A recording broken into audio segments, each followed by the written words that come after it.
So it's definitely happened to me, and my experience is that it's often following unexpected events in your life. It can kind of happen to anyone. I've experienced loss of a job, sometimes unexpected schools with fees. It can definitely be very challenging when you walk into a situation and you didn't expect to be there a month ago or a couple of weeks ago.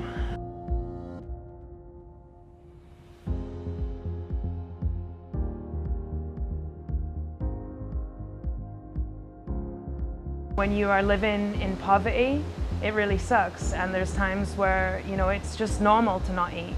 And you can go for days just fine until you're not okay, and then I find you'll do anything it takes to feed yourself, right? So it's really awkward to ask for help. It takes a lot of courage, and sometimes, you can really be in a vulnerable position and really put yourself out there and ask somebody for help, and they turn you down, right? Or they ask you for a document that you can't produce, or some other form of proof that you're desperate for help, because you just saying that you're hungry isn't enough, right? You need to really prove that you're starving. So that's what I've seen.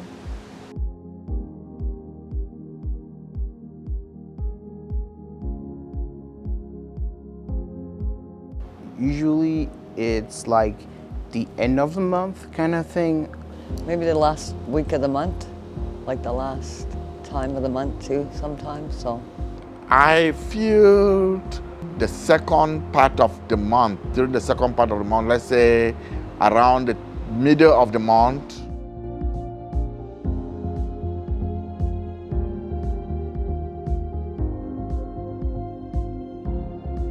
So I try to ration out and think of ways to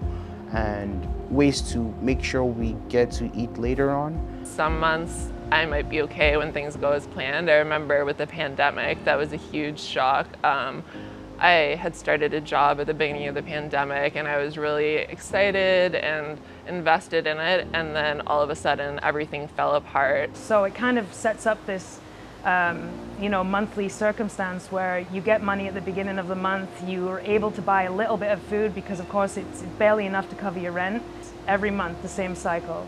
It's we call it like sort of feast or famine, right? Check day, it's feast. You enjoy like the comfort of knowing there's food in your fridge for a week, and then you're back to famine again, and the cycle repeats.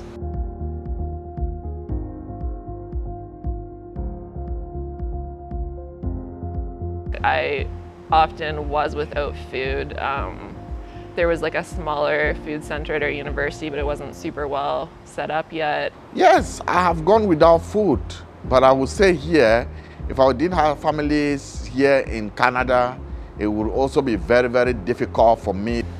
I think one of the wonderful things about being poor is the culture, and that's that you all take care of each other, right? So if one person has food or whatever other items you might need, generally I find that people are willing to share those things. I find that people are often willing to feed their children and take care of their children before themselves, and the same thing with their animals, right? I'm a mother of 4 kids. I feed my family before I feed myself. So there are times they eat and there is not enough for me. I just get to do what I have.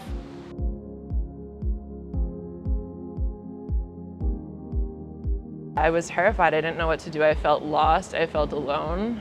Not just my health has suffered, but oftentimes my schoolwork has suffered, a performance at work, and it's just like you feel kind of hopeless and you don't know what to do. And yeah, those moments are really hard. That question can actually make you run mad. No food, no money. Your life is in shambles, Your life is just devastated. Everything around you seems as if the world is going round around. You're feeling dizzy and stuff like that. I was homeless more than 10 years ago and struggling to eat every day. And we're 10 years later or more, and youth who are housed and unhoused and adults who are housed and unhoused are still struggling to keep food in their cupboards or food in their mouths every day. It's really depressing. Beginning of the pandemic was actually rough, and then it kind of like declined after You know, after they lifted off the ban, and slowly we could get more shifts in work. So it was hard in the beginning of the pandemic. Obviously a crisis for everyone, but it really hit the young people I know really hard. You know, people who had money were stocking up, right? They were going out and they were clearing the shelves of a lot of items that the young people would usually purchase, right? Like, you know, food that doesn't spoil, you know, canned goods that they regularly go and buy on check day were all gone. And the same thing with baby formula and things like that. The pandemic has really made things difficult. Things are expensive. Everything has actually gone up more than it was initially. The Parkdale Food Bank and other food banks around, they've been able to assist in providing some healthy meals and healthy veggies for homes like us and others to actually meet the healthy meal that is actually needed in the home.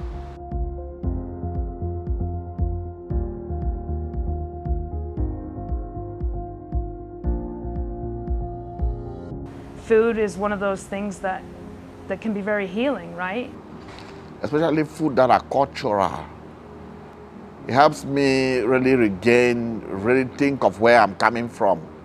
I was born in Cameroon, in Africa, West Africa. And I think when you eat food that is cultural, it makes you more stable and it really prevents you from being sick and it helps your situation cope.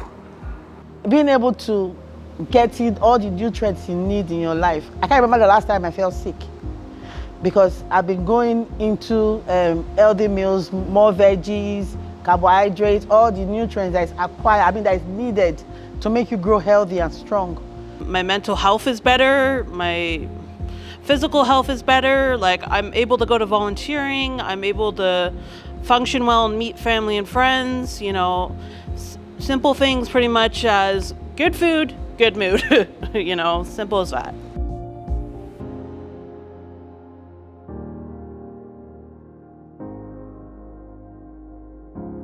So I think that local food options need to be primarily accessible, affordable, and appropriate. We have an amazing mix of cultures throughout the city, and I think we really need to focus and realize how much that can help us thrive. There's a lot of great locally owned restaurants and businesses, and I think we really need to kind of mix that into what's available in the mainstream market and not make it something that's like sidelined or exceptional, but the norm to have culturally friendly and appropriate options at the supermarket. This money should be used also to subsidize the food banks. They can really be able to break barriers in order to provide food for those who are in need like myself.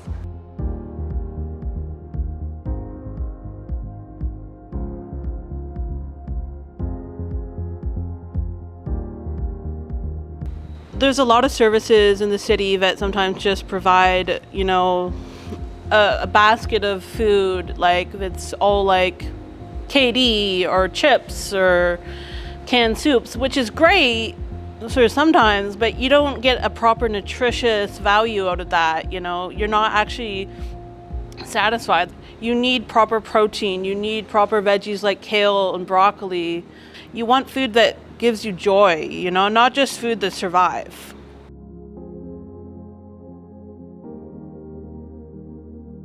Having people that are affected by food insecurity really sitting at the table in terms of making decisions about what needs to happen and giving their input is crucial.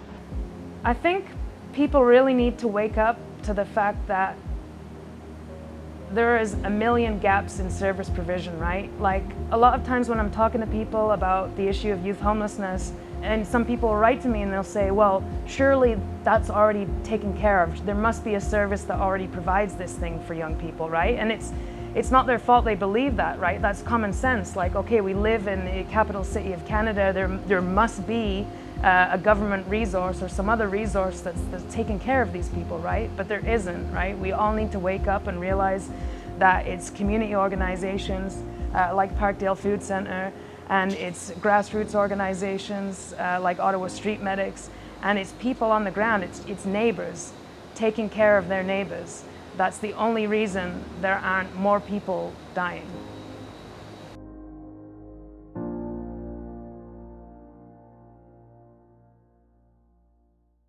And also be like a donor, like some kind of like, even if it's $1, $2, like donating that to something, like as small as you can, and you're donating to food banks, you're getting involved in your community, right? We can position ourselves as people who our neighbours wouldn't be shy to come up and ask for help when they need it. And that we would know that our neighbours, when they asked us for help, they weren't going to fear judgment or that we would turn them down. Here's our last one. If you had all of the resources in the land, what would you need to affect meaningful change? So something I would say would be, the first thing would be tackling power. To feed everybody, make sure everybody's fed. I would make sure everybody's fed in the world, well, in Canada or even the world too, so.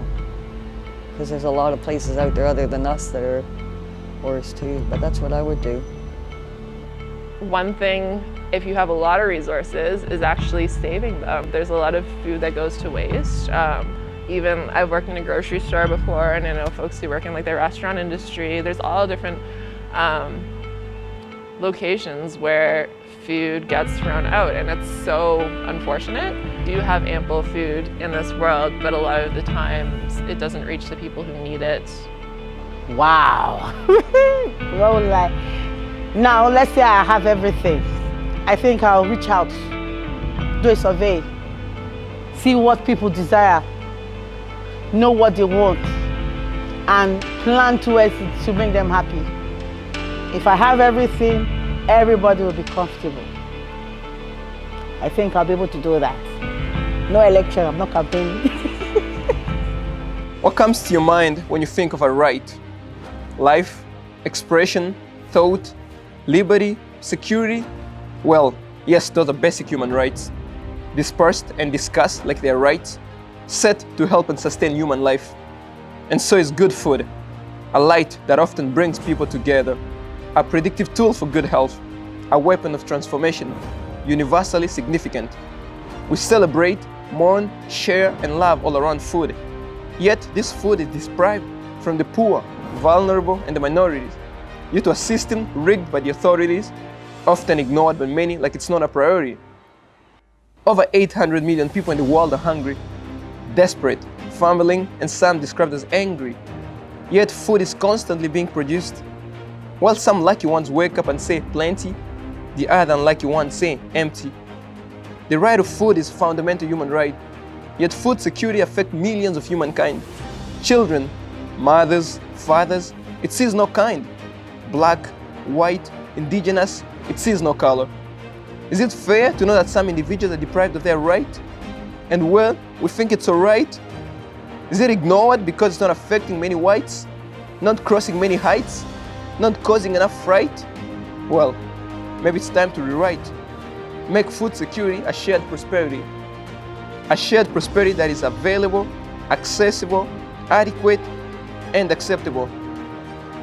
And the good news is that you can be part of this shared prosperity.